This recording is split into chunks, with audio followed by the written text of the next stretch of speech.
Pick 'em pop, big gun Brian Petrie, giving out the lot. One is mortal, you know it won't miss. Gonna take a shot. Dog lock, that's the underdog. Yeah, they in the hunt. Send them home, that's KO or submission. Yeah, somebody done. Slimeball, yeah, that's the parlay. We gon' make it known. Pick 'em pod from MMA tapes. Yeah, let's get it going. Yeah. Woo! MMA Takes podcast. What's up with the what's up? Your boy's coming in hot. I literally just walked in the house from getting off work. I woke up on the wrong side of the bed. Your boy's a little chippy today.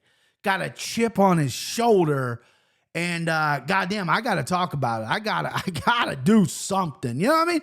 So I want to hop on, get this pick 'em out of the way. It's Wednesday afternoonish, you know what I mean? And I'm coming in hot. I am coming in hot. I got two things. Brian complaints, then we'll get to this fight card, okay? The fight card, I think, I would never do this on a pay-per-view week, but I think the fight card can wait. It's thin. It is a thin girl, right? It's a thinny, tough spots. And my only recommendation before we get into the fight card, my only thing is don't go too heavy. Don't do it. Not on this one. Bankroll management, couple plays. All right, so your boy's coming in hot for two reasons.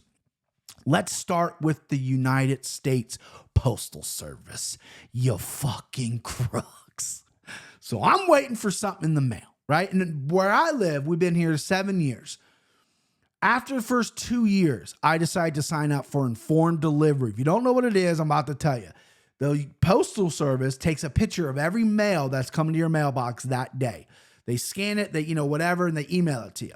So you know what's coming, because I was getting a lot of shit. My grandmother would send nice little cards to me, and she's got some really old school handwriting, and it would never show up, right? Whatever. It was fucking the worst. So I sign up for informed delivery. So every morning around 8 a.m., I get an email of what's coming to the thing. So I'm waiting for something important, okay? Wait for something important to come. You don't need to know what it is. Just know it's important. And you know what you know what I mean. I ain't gonna go into more details. Just know that I want what's coming to me. Saw a picture of it, got excited. Boy could use that. You know what I mean? So yesterday, wife goes and I get off. Wife goes and picks up the daughter from school. Gets home about 11:30. Our mail usually comes about 2, 3 to 4. It varies every day. But the mailman was on our street at 11:30. I'm like, ooh. Here we go. I go out and greet the kids and everything like that. We live in a little circle. Mailman's out there. I don't know if he makes a delivery. He's just parked there. I hug my daughter or whatever. I'm walking toward the mailbox, ready to accept what I got coming to me. Here we go. Motherfucker just drives off. Just drives off. So I don't know what he's doing, right? I'm like, what are you doing? You're already on the street. Make the deliveries. I'm in the biz. I know. So I go, you know what? It is a little early. They typically come between, like I said, between 2 and 4. Let's say 2 and 4. So your boy does the podcast with Andy and Florian yesterday. And usually I lay down, take a little nap with my daughter, my little baby daughter. Don't do that. I go, no. I'm staying up. I'm excited. You know what I mean? Or nervous, whatever. So I sit on my couch and I watch the window like a fucking dog, like a dog waiting for his owners to get home. The mailman never shows up. I sat there. I was in the office too, which I got a window right here. I'm always looking out the window like a fucking lost puppy, right? Mailman never shows up. I don't get any mail. So then I take it a step further because I'm crazy. I start knocking on doors of neighbors. I don't talk to my neighbors, right? I'm a bad neighbor, right? I cut my grass. I go in my house. That's it. I don't talk to people. So I go bouncing around. Did you get mail today? You get mail today? The people that answer like, no, I don't. Let me check. No, I didn't get mail today. Then I see the people up the street, right? As I'm watching out the window like a fucking lost puppy, they go to their mailbox, open the mail, no mail. We're just not getting mail today, right? So I went to bed a little upset. I went to bed very early last night. So I'm keyed up because I'm probably well rested. So I woke up today, checked the informed delivery, because you can check it before they email it to you. Another batch of mail is coming, but what I had yesterday is not coming today. They're thinking that's already whatever. I've already tried to talk with someone. I've already tried to chat with someone. I've already marked it as not delivered, whatever the fuck you want to do. So I get up and I go to work early in the morning. It's pitch black when I go to work. And, again, I live in the cul-de-sac, and that's where the mailman was. So this is where your boy, I'm exposing how fucking crazy I am. When I leave for work, I usually go this way. I don't go in the cul-de-sac. I go out the neighborhood. I go in the cul-de-sac where the mailman was at that I saw yesterday. And it's pitch black. I get my flashlight out on my phone. I start looking in fucking mailboxes. That's a federal crime. That's a federal crime. I start looking at mailboxes. No mail. Man, maybe got misdelivered, whatever, no mail. So I get to work, and, I'm chippy at work. I'm kind of getting into what people at work, a little chip, just in a bad mood, right? So right by my work is the main distribution of the postal service, right? It's a huge hub right downtown where I work. So I pop in. I'm browned up. I'm in the biz. I pop in. Lady talks to me. She goes, yeah, we're the main hub. Where do you live at? Looks at the computer. She goes, okay, yeah, so you get sent to Crookshank, which is a road. And I know exactly where the main hub post office, she goes, that's where all your stuff gets sent. So I'll give you the number. Great, thank you. Calls the number. I don't like talking to people on the phone if I don't have to. I'm not a phone guy. Text me. I would love to chat with you on the chat. Let's exchange some emails, whatever. But I'm hot. I'm keyed up. And so I call. And I get don't want to be racially profiling because everyone's different, but it sounded like I got a very sassy black woman on the phone, right? Cool. I love sassy black women, right? As long as they're on my side. So she answers the phone very rudely, and I explain my situation. She goes, you can't call and complain unless it's been a week. I said, what? I said, wait, no, I have informed delivery and it was supposed to come yesterday. She goes, if you have informed delivery, you will know at the bottom of the informed delivery, it says, do not say you have missing mail for a week. And I go, that doesn't help me right now. I'm waiting for something very important. And I kind of fib. I say it's from like a lawyer and, whatever. I start kind of lying to her, to make it seem more important than what it really is. She goes, well, I don't know what to tell you. You got to wait a week and then you can call and complain. But before that, I don't know what to tell you. Huh? What? And then kind of like abruptly hangs up on me. So that just pisses me off. So I am going to confront the mailman today. If I don't get what I was supposed to get yesterday, I'm supposed to, I'm getting like hospital bills today. So I'm going to confront the mailman. I got all the windows open. It's a very beautiful day in Cincinnati right now. And when he comes down that street, I'm just going to happen to be taking my garbage out that time, right? That's if he comes today. He might be afraid. Big Bad Wolf scared him off. And then what I think's keyed me up more is the whole IRS thing, right? So this is just a government fucking podcast. We have an accountant. My wife has a very particular job where we pay taxes. We do that, blah, blah, you know what I mean? It is what it is. And we got to have an accountant do our taxes. Hers taxes aren't so straightforward. Last year, we owed the state of Ohio money. And I said, cool, we'll just take it out of the federal, whatever. This year, we filed our taxes 2 weeks ago from today. And Ohio goes, hey, you owe us X amount of money. And we're like, okay, cool. We'll pay you when the federal comes. Nope, that ain't going to work this year. Rules changed. You got to pay us now or you get a penalty. What? So you don't fuck with taxes. You pay them, whatever. And then on top of it, they tell me I'm checking the IRS refund page, right? And they tell you since I'm a homeowner and I get a home credit and I have 2 children and I get a childhood credit that I won't get my taxes till mid to late February. Cool. Just let me be updated. Let me know what's going on. When is it coming, right? I've never waited more than 8 to 10 days since we've been working with this accountant, right? So I've been checking that IRS refund thing every fucking day. And it just says, hey, the new PATH Act says that you don't get your taxes until mid to late February. Cool. Last time I checked, February had fucking 28 days. Yesterday was the 14th. Today's the 15th. That's mid. I checked it. I'm so fucking crazy and persistent. I checked it so many times yesterday. I got a message that says, hey, literally, I swear to God, it said, you're over your limit of the amount of times you've checked. So come back tomorrow. It updates once a day, usually at night. So they literally were like, yeah, done. We're done with you. Quit fucking checking, bro. Quit checking, bro. Oh my God. It's crazy. So I think I'm keyed up for that. Then the mail situation, and I'm just all fucking, I'm going to go hit the bag after I'm done with this. Wait for the mail. That's what I'm going to do. I'm going to get all sweaty. I'm going to hit the bag in the garage, right? And I'm going to walk up to the mailman, full on boxing gloves, maybe MMA gloves on, and be like, yo, where's that mail out from yesterday, bro? Problem is I don't look very intimidating, right? So that's the problem. I don't look intimidating, but man, if listen, he's in the business, I'm in the business, right? I'm going to try to be nice to him, but your boy's been chippy all day. All right, let's get to these fights. Again, thin card, have to pick your spots. You got to pick them. Again, my recommendation for everyone is do not go heavy on this card because, boy, you could lose your money. One last thing I just remembered. Patrick Friend and John Friend, they are friends of the show. I don't know them personally. They like the show. They DM me all the time. Great dudes. Love MMA. They're fans of the show. I appreciate that. I was talking with John in the DMs yesterday. His brother Patrick goes to Michigan State University where there was a shooting. He's okay, thankfully. But that is traumatizing. That is absolutely one of the worst things in the world. And I can't even imagine what his classmates are going through at Michigan State. I mourn for the people that have passed away. I believe last time I saw it was 3, could be more.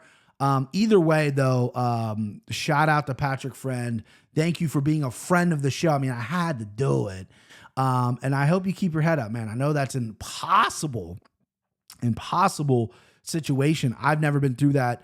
Well, kind of. There was a shooting in Cincinnati, but I wasn't involved. But it did shake me. A coworker of mine was there, and luckily, everyone I knew was safe. But it's just senseless violence, and I fucking hate it. And it's one of the worst parts. I mean, I could go on a 20-minute whole fucking rant here and maybe get canceled, but I'm not going to do that. But shout out to the Friend brothers, great dudes. And we're Midwest. You're up Michigan. I have a lot. My family's originally from Michigan, so I got a lot of love for guys from Michigan. So respect to those guys. And Patrick, let's do it, bro. Huh? Here's some winners for you, bud. Okay. First fight of the night. Juan Camilo, I believe is how you pronounce his name. Let me fucking nail this. Juan Camilo Ronderos. God, dude. I think I found my niche of names. I can't pronounce any names. Juan Camilo Ronderos. I don't speak Spanish, but juice. And Clayton Carpenter, that's a relief pitcher from the minor leagues. Clayton Carpenter. Juan Camilo plus 235. Clayton Carpenter minus 280. Juan Camilo 4-1. And I looked on tape of this guy, and I'm like, okay, 4-1. What are you bringing to the table that I need to know? And there's not really much. I mean, he debuted against David Dovrak and got submitted in the first round. I don't know why this guy's in the UFC. I fully don't understand it. He might be friends with somebody. He trains at Extreme Couture. Might be very talented, but when you're 4-0, coming to UFC, you get a David Dovrak and you get submitted in the first round. I don't know. I don't understand the signing. You got Clayton Carpenter coming in, undefeated fighter, 3-0 in the LFA. Good promotion, 1-0 from the Contender Series. Looked pretty good, looked pretty scrappy. All around kind of a solid fighter. He doesn't excel, I think, anywhere. I think he's an MMA fighter, right? He's good everywhere. That's his base, is MMA. Coming out of the MMA lab in Arizona, which is a good camp. I'm going to take Carpenter here. I'm not going to dance around too much. Like, I know a ton about these guys, but Clayton Carpenter minus 280 throws paws at me a little bit. UFC debut going against Juan Camilo here, but I just don't think Juan Camilo, at least what I've seen on tape when I've seen the cage, I just don't know if what he's doing here. You know what I mean? I don't know what he's doing here. So give me Clayton Carpenter. I just think he's going to be more well-rounded than him. I don't know if a finish is coming. He is pretty good on the ground. Carpenter. Juan Camilo got his neck taken by Dovrak, who is a very, very good 125er. I don't know if I'm going to play a prop, but minus 280 is a little too high for me. Little too high. So maybe we'll see, because there's not a lot of room on this card to kind of pass on fights. You gotta kind of go in a little blind a little bit. There's a lot of people we don't know about on this card. At least I don't. I had to research them. So Clayton Carpenter minus 280, a little high for me for a newcomer, but I think it's going to be a pretty safe pick overall. All right, next up, AJ Fletcher minus 255. And here's a name I'm not going to be able to pronounce. Themba Gorimbo. I think I fucking nailed that. South African, I believe, from Zimbabwe, trains out of South Africa. Yeah, Johannesburg. And this guy miffs me, right? Because he's 32 years old, making his UFC debut. Just fought decent competition. South Africa is kind of a little small bubble right now. You know what I mean? They kind of got they kind of got a scene down there. Obviously, Don Madge come out of there, a couple other fighters or whatever. But usually they're good kickboxers or MMA guys. This guy is primarily a submission guy, primarily a ground guy.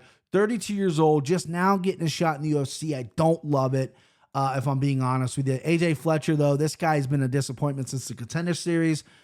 You know, flying knee in the Contender Series first round. Dustin Poirier fucking co-signs this guy. Little undersized for the division, if you ask me. Goes against Sellensberger, who's a solid dude, right? Loses, but gasses. Goes against Andalusa, who's made improvements, a big guy for the weight. Gasses, lose. Good wrestler with the itty bitty reach. He got little T-Rex arms. You know, this is Fletcher, right? I think this guy needs to drop weight, drop some weight. 55 is the weight class. A little too much muscle. You're gassing out everywhere. Your arms are this big, but he's got power. And I think there are some skills there, but we haven't seen. He's on 2-fight losing streak, but you're giving me a huge number here. I'm going to take Fletcher. And this was almost a Slimeball candidate, almost a send him home, because Themba is just not something that I want to bet on. Yeah, sure, he's crafty on the ground. I wouldn't say he's like the best in the ground. He's got some submissions, but I just don't trust it, man. I just don't trust it from where he's from, what part of the world, and what I've seen. I don't love it. So give me AJ Fletcher. I still think this could be a good parlay piece because, again, I think AJ Fletcher, you know, he's on a 2-fight losing streak. He's tough as nails. He's not going to quit. Good luck trying to armbar those arms. He doesn't have a neck, right? And Themba, a lot of his wins are from armbar. You're not getting armbar in this guy, right? So give me Fletcher. Not overly confident, not locking him up, not doing anything, but give me Fletcher, and let's move on with our day. Next up, Nazim Sadikov, Ray Longo boy, Nas, minus 170. I think he's gone up a little bit against Evan Elder, plus 145. So I'm on Nas here. My mortal lock. I mean, lock him up. Not a lot of mortal locks that you can take. Obviously, I could take Maria Bueno Silva. She's like minus 500.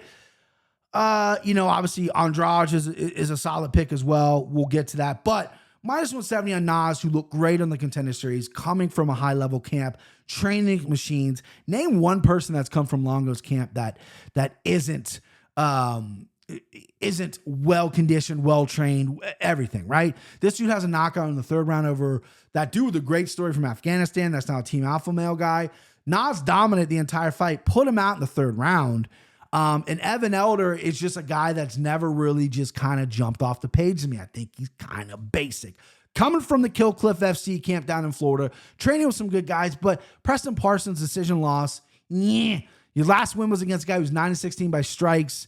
You know, he's fairly well-rounded. He's got some knockouts, but over nobodies. 0-0, 0-0, 0-1, 2-1, 6-5, 4-1. Cool. 9-16, lost to Preston Parsons. You know, let me see this 4-1 guy. So the guy's 4-2 now, Paris Padilla, who, I mean, this guy's fighting nobodies too. So, yeah, I mean, Nas, you got to hammer Nas in this situation. You got to hammer Nas. And I cannot bet a guy with the last name Elder. I have a lot of Cincinnati listeners now. I've been getting DMs from guys from Cincinnati like, hey, man, doing Cincinnati proud. I went to Oak Hills High School. Our rivals is Elder. They kick our ass in football. They kick our ass in, well, at least two when I went to school. Kick our ass in baseball, basketball, whatever. They're an all-boys Catholic school. But Oak Hills knows how to party, bro. We threw the party. We got chicks. You're in an all-dudes school. We got the chicks. Get out of here, Elder. Give me Nas. Hammer Nas. Mortal Lock. And Slimeball candidate, woo, number 1. All right, next up, you got Oven St. Preux, OSP, plus 190 versus Felipe Lins, who is plus 145. Let me tell you something about Felipe Lins. Oh, excuse me, minus 145. Nope, got it wrong, Red. Let me do that again. OSP, plus 190. Felipe Lins, minus 225. Way too high for Felipe Lins. He came in the UFC, a little touted, right? You know, coming from the PFL, had a nice little run in the PFL, comes in the UFC, and you got to look at this guy's topology, right? Comes in the UFC, loses to Andre, loses to Tanner Bozier, right? Bozier knocks him out round 1. Andre, listless performance, just terrible. Before that, he was doing well in the PFL, right? Lost in Bellator, has been everywhere. Bellator, PFL, and UFC. So then after the Bozier fight, cancel about Dante Mays, cancel about Ben Rothwell, cancel about Ben Rothwell, cancel about Ben Rothwell, cancel about Ova St. Preux, cancel about Asmat Mrazikov, gets the Praknigel fight where he wins by decision, cancel Maxine Grisham, cancel OSP again. So this guy's just canceling, and I'm canceling him. Give me OSP plus 190. Yes, please. I mean, OSP looked like dog shit his last time out. He's a big dude. He's getting older. He's 38, 39 years old, but I just can't trust Felipe Lins. He's a striker at heart. He wants to strike. OSP, if he commits to his strikes, he's got good kicks. I think this can be an interesting fight for him. Lins does have a little bit of a get up at times. He can strike and make it uncomfortable, but OSP's a vet. He's been in there with everyone. And you're hanging plus 190 on him. Yeah, I'm going to take him. That's going to be a small play. Again, I like a lot of dogs in this card. I don't, this is a fight. How can you not bet OSP? Because Felipe Lins has just been an absolute train wreck. He's been in the UFC. And if you look at the skills, again, he looked good prior to the UFC. Has not really looked good in the UFC. And what's with all these canceled bouts, bruh? What's going on, man? Give me OSP. Next up, we got Jamel Emmers, plus 105. And this guy's name is tough as well. Again, these Russian names get me. Hussein Ashkabov. Ashkabov? I think I fucking nailed it. So Ashkabov's a guy I had to look up. Minus 125. Jamal Emmers, a very good grappler, very good wrestler. A little bit of a chin problem, a little bit of a fight IQ problem, but overall solid dude. He's got some good wins over some really good guys. I look up Ashkabov, or Bov, probably Bov, right? Ashkabov. And this guy he's been fighting forever. He's 23-0. And I'm like, what is taking this guy so long to get to the UFC?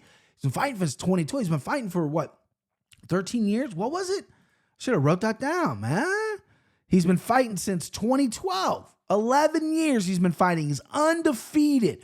He's got finishes every which way. Flying knee, rear naked choke, armbar, heel hook, decision, punches, guillotine, anaconda. So either this guy was in a contract with a promotion over on, he looks like he's fought everywhere, right? So he was either locked in a contract with a Russian promotion, Brazil, whatever it is, European promotion. He was either locked in, or the UFC just passed on him. It's like, we have too many Russians. They do that sometimes. But what I've seen on tape is he's pretty good. His wrestling, I think, is okay. I think Jamal Emmers could definitely expose his wrestling, but going against Russian guys nowadays is just not a good look, right? I think this guy's explosive on the feet. I think he's powerful. I think his striking is just okay, but there's some power there. Technique is still coming a long way. 23-year-old, ultra confident. His brother fights as well. So I'm going to go with him. I'm going to go minus 125. I'm going to go Ashkabov. I don't love it. I don't know if I'm going to play it. It's a low number. Again, Jamal Emmers does have that wrestling that is scary, right? The wrestling it scares people off, scares me off a little bit. He could wrestle. I think he does have better wrestling than Ashkabov, but go ahead and give me the Russian. And making his debut, 23-0 after making his debut. Might regret it, but again, he's not like a minus 500 favorite. He's fighting a good guy in Emmers who's fought everyone. Minus 125 is something I can live with. Let's just play the money line on that fight. Let's see how it goes. UFC debut, money line spot. Let's not get crazy now. Money line it is. All right, next up. I'm on fire today. Leah Landsberg plus 370 versus Moria Buona Silva minus 460. This line's obviously moving like crazy. Leah Landsberg, legend in the game. She's 40-something years old. She's tough as dirt. If dirt's tough, don't know if that's an expression. She's been in there with everyone, but Moria Buona Silva is a girl who I've overlooked a lot. Great armbar. And I always thought if someone can avoid that armbar, they be good. Some people can't. It's that good. Her striking's good. She's tough. She's confident. I'm going with Silva here. Not going to touch her any which way besides send them home. Pack your bags, Lena. Going back to Sweden with the loser. How can you not take the biggest favor on the card? She, against the oldest woman, oldest fighter on the card. Is she older than Jim Miller? I think she's older than Jim Miller. Hey, how old are you, Lena? 40. Older than Jimmy Miller's. So it's a pretty easy layup here. The line is absolutely crazy. If you want to throw her in a parlay, because again, the card's thin, so you got to pick your spots. We're not going to just pass. You got to pick your spots. If you want a sure thing, I think this is probably it. I could have been a chump and gave you this as my mortal lock. I didn't. I think she's going to roll here, right? I mean, Lena is crafty on the feet and has been there forever. or been fighting forever and been in there with everyone. But I think Silva is just kind of in the groove right now. All right, next up, we got Jimmy Miller. God, I love Jim Miller. Plus 200 versus Alexander Hernandez, minus 240. Hernandez has got a rude awakening, right? This dude knocked out Benny Dariush debut, gets the Cowboy co-main event, or at least on the press conference stage, talk all that good shit, lose the Cowboy. That might have been Cowboy's like last win, right? Got brought back to reality, hasn't really found that groove since. Went to 45. Billy Q said, nah, you ain't coming to my weight class. Fucked him up, finished him. He's been finishing his last two. His last win was against Mike Breeden, who's no longer in the UFC. Then you get Jim Miller, the old dog, the old vet, 3-fight win streak against hand-picked opponents. I'll give him that. Hernandez is the bigger, stronger, more powerful guy, but you got to go Jim Miller at this number, plus 200. Alex Hernandez was a Texas boy. I'm fighting out of my hometown of Texas. Went up to Colorado. It's bounced around. Don't know where he did this camp out. He took it on short notice, I believe. So you don't know where he did the camp out. But you got to go Jim Miller just for the simple number and the simple fact that if you pick against Jim Miller, you scumbag. Jim Miller's like the nicest, greatest guy ever. He's going to fight the UFC 300, debuted at UFC 89. This is his 41st UFC fight. The guy's a man, right? I mean, Hernandez does have big power. Could he land a shot on Jim Miller and lock him out? Absolutely. Could he take Jim Miller down? Because Jim Miller, he's good off his back, but sometimes he does get smothered a little bit. Absolutely. Jim Miller, can he fight a hard 3 rounds at 38 years old with 41 UFC fights?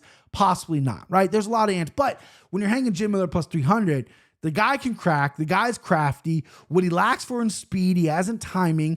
His submissions are great. He'll take your fucking neck, take your arm, whatever he's got to do. His back control is amazing.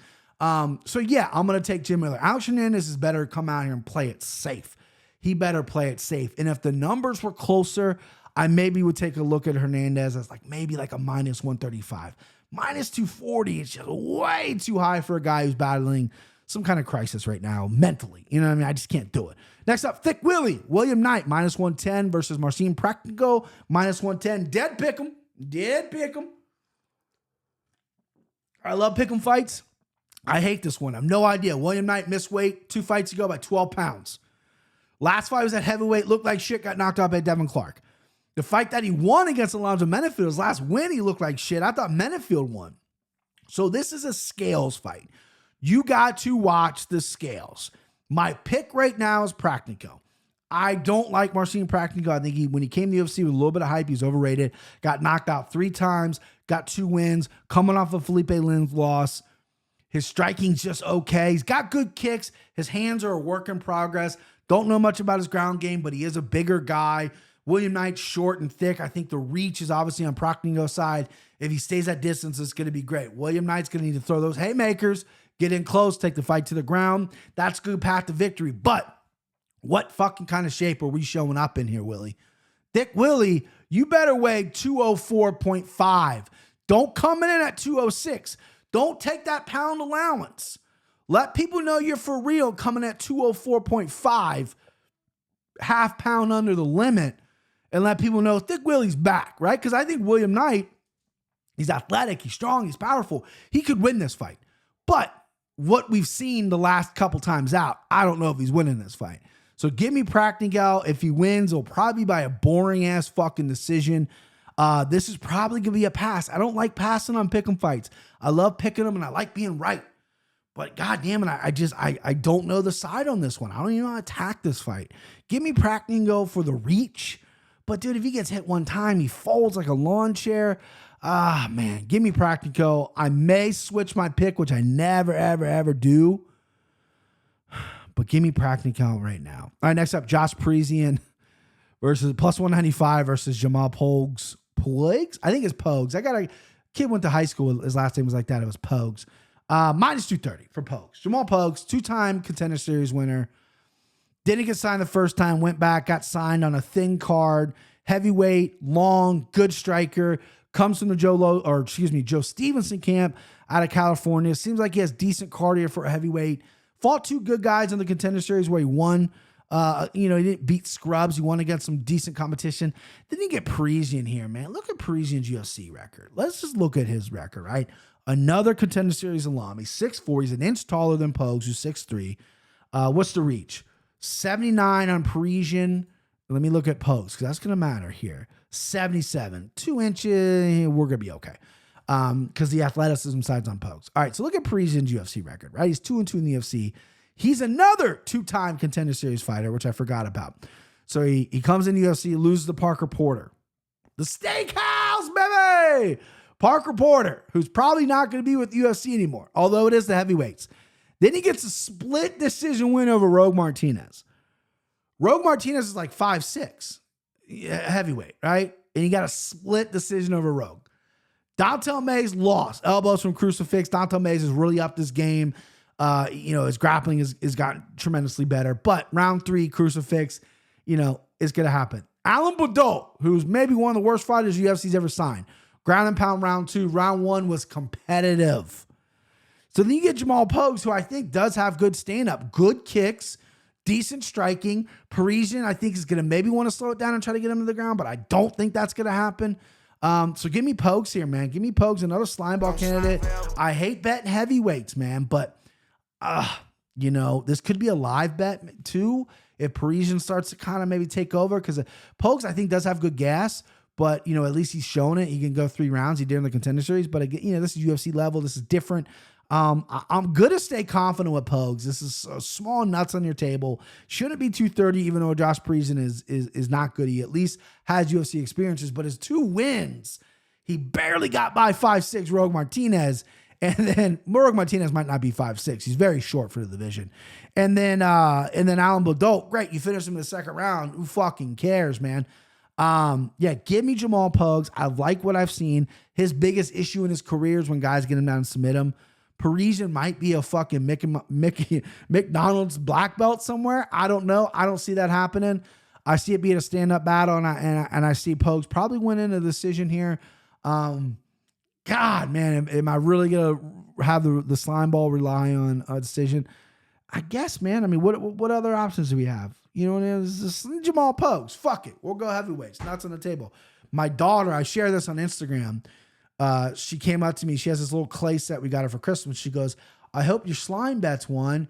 And she made a little slimer for me. I mean, God, shot to the heart. Look at this thing.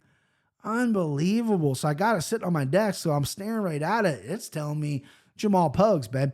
All right, co-main event, if you want to call it that, Zach Puanga.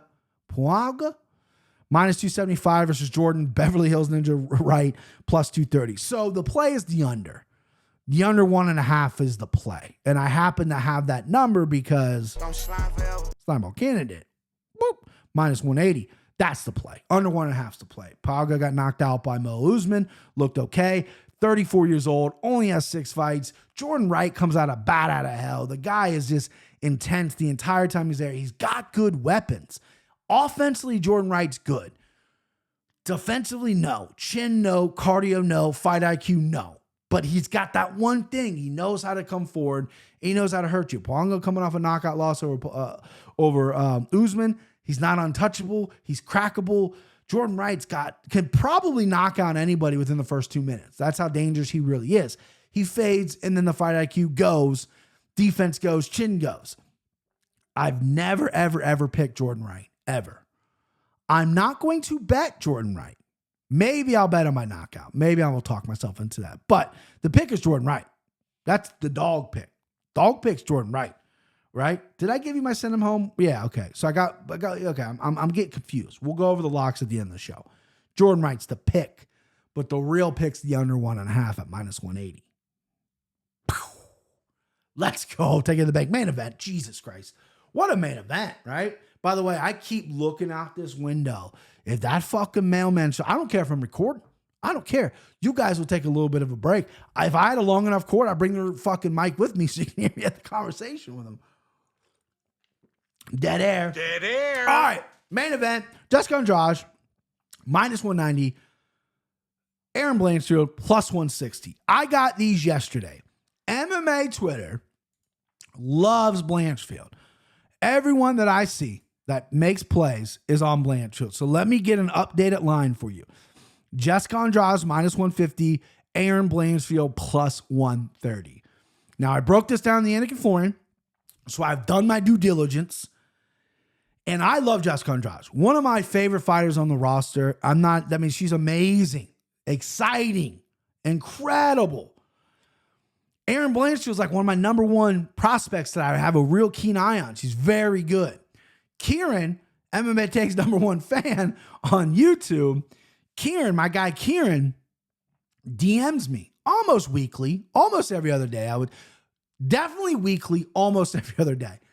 Pictures of Aaron Blanchfield from her Instagram, Twitter, whatever, and he's obsessed with her, like physically, like wants to marry her. She's 23 years old. Not sure how old Kieran is. Not sure if he's married or in a relationship. And if his wife's listening to this, girlfriend listening to this while he's in the car with her, I apologize. But he likes her, right? And I like Andrade, not in that way, but I like Andrade. You know, I'm not her type. She likes the opposite sex. You know, she doesn't like my equipment. But Andrade's one of my favorite fighters. So I looked at this fight and I initially leaned on Andrade. I said, if Aaron Blanchfield can't get takedown, she's fucked. Andrade is powerful. Threw almost 400 strikes in the Lauren Murphy fight. Stuffed every takedown. There was one mat return. Stuffed every takedown. Laying at 231. Threw almost 400. Threw 369. And barely broke a sweat. Cardio amazing. She took this fight on short notice. Supposed to be Sal Santos. Took it on a week's notice. And Aaron Blanchfield, though, goes, cool, whatever. 23 years old. So she might have some people in her corner hyping her up, going, you're that good. You will fight anybody. Or this is a classic case you're biting off more than you can chew. So this is definitely going to be a live bet for me. I got to see how the fight plays out. Aaron Blanchfield's my pick. She's my dog lock. Okay, this is dog. Okay, there's a dog. Dog lock. Initial read right now when you look at the stats. I go back to the Shevchenko fight. Yes, that Shevchenko, pound for pound best fight in the world. Going back to the Shevchenko fight, she took Andrade down 7 times and then finished her on the ground. Aaron Blanchfield could arguably have better wrestling than Shevchenko. Does she have the better top pressure? Does she have better strikes? But Aaron Blanchfield was coming off 2 finishes. Good submissions, good top pressure. She gets Andrade down, different kind of fight. Andrade's taking us on a week's notice. I know she has 63% takedown defense in the UFC. That's not perfect. She can get taken down. But can she get back up? It's the old Alexander Volkanovski. Yeah, you're going to get me down, but I'm getting back up, bitch, right? If she gets back up and starts piecing her up on the feet, because we haven't really seen a lot of Aaron Blanchfield stand up. It's good. It's not great. She's 23. She's improving. If the more I talk about it, I could talk myself into Andrade, but I like the number. Plus 160 is what I've written down. Is currently plus 130. Don't have a bet right now. The line is moving. A lot of sharps are on Blanchfield for good reason. So that's it. That's the card. I want to keep this under 40 minutes. We're at 38. Sorry about the rant in the beginning, but man, just fucking eats me up. All right. So recap before we get to the slime ball. Dog lock, Aaron Blanchfield, plus 130. Currently on DraftKings, again, line moving. Mortal lock, Nazim, Saudi Cop, minus 170. Again, that line might be moving as well. Then we got Send Him Home, Maria Bueno Silva. The only way to play that fight, she's too high. Women's MMA, that's way too high. You got to play her by some kind of finish inside the distance. Armbar is her move. She could also knock her out, whatever. So that is it. So let's get to the slime ball. There was a comment made, and I can't remember if it was YouTube, Instagram, or Twitter. Can't remember. I wish I remember the guy's name. I apologize. You called me out on my shit. You called me out on my bullshit. I've sat here and told you guys, you don't mix props with moneyline parlays. You just don't do it. Christian, my buddy, the Sharp, he goes, you definitely do that. We all have our different betting strategies. We all bet different, right? I really generally have never done that, except I've done it a few times last year. And I think I maybe brought it up again this year, maybe with the Gilbert Burns thing, when I was wrong about the same game parlay. And the guy goes, hey, I thought you didn't do that, right? Very friendly. I thought you don't money line. And you're right. I'm a phony. I'm a fraud. I've said don't do that. Well, I'm doing it again on this one. On Slimeball parlay is Nazim Sadikov, Mortal Lock, leg 1. Leg 2, Jamal Pogues. Shaky. That's a shaky leg 2. But leg 2, leg 3, under. right. Paunga, 1.5 minus 180. You're looking at plus 234. Juicy parlay. Woo! That's it. Thank you for calling me out because I'm fraud. Because when fight cards get this thin, you got to start finding ways. So let's just cash tickets and we'll worry about my phoniness later. Thank you for watching Brian Peach MMA on Twitter. One last thing. I was going to release the t-shirts to the world, right? And I know it's not a big deal. People watching are probably like, bro, we don't give a fuck, right? But I've been really diligently working to get some new t-shirts in a really good site that ships fast, that we don't have any fucking problems, that's good quality, whatever. And I think I found that. Problem is, I don't own any of these shirts. This is an old shirt, right? I ordered some for myself, or at least I'm going to tomorrow. I'm ordering some for myself. I at least have to try them on before I can co-sign on them. I have 5 shirts right now, couple stickers. I'm going to make 2 more. I'm going to order the 5. I got 2 more I need to make, and then I'm going to release it to the world, and I'm going to show you. It's going to be linked to my YouTube and everything. There's going to be discount codes I'm going to give away and shit. It's like a real deal thing, but I can't co-sign on it, and the t-shirt's showing up like fucking cardboard boxes, soft and stiff. Can't do it. I'm a t-shirt guy. I know what feels good. So wait till I get them. Then I'm going to premiere it. I know I said it on the last podcast. I rushed everything. I apologize. All right, that's it. That's the show. Hit that subscribe button, baby. Sorry for my energy today. I'm already a pretty high energy guy. And I had a podcast juice at work. Haven't had one. Well, I'm drinking one now, but it's not caffeine. It's me fucking keyed up. And I got a really good night's sleep. So let's win some money this weekend, huh?